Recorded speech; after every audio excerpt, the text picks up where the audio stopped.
வணக்கம். தென் மாவட்டங்களில் சமத்துவம், சமூக நீதிக்காக தொடர்ந்து களமாடி வரும் மூவேந்தர் புலிப்படை அமைப்பு மதுரையிலும் ராமநாதபுரத்திலும் செயல்பட்டு தமிழகம் முழுவதும் தனது கட்டமைப்பை நிறுவி வருகிறது. அதன் தொடர்ச்சியாக சென்னையில் முதன்முறையாக மூவேந்தர் புலிப்படை காலடி எடுத்து வைத்துள்ளது. சென்னையில் மூவேந்தர் புலிப்படை அமைப்பின் சென்னை மாவட்ட நிர்வாகிகள் அறிமுக கூட்டம் மற்றும் நோன்பு திறக்கும் நிகழ்ச்சி நடைபெற்றது. முன்னதாக இந்நிகழ்விற்கு சென்னை மாவட்ட தலைவர் முகமது அயாஸ் அவர்கள் தலைமை வகித்தார்.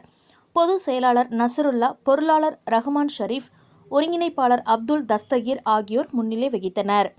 நிகழ்ச்சியில் சிறப்பு அழைப்பாளராக மூவேந்தர் புலிப்படை நிறுவன தலைவர் வழக்கறிஞர் பாஸ்கர் அவர்கள் சிறப்புரை வழங்கினார்.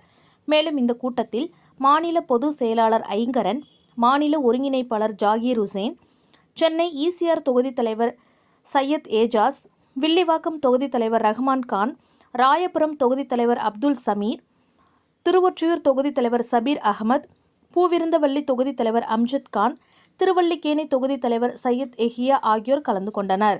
கூட்டத்தின் தொடக்கத்தில் மாநில ஒருங்கிணைப்பாளர் ஜாகீர் உசேன் அவர்கள் தங்களது அமைப்பின் நோக்கம் குறித்து பேசினார்.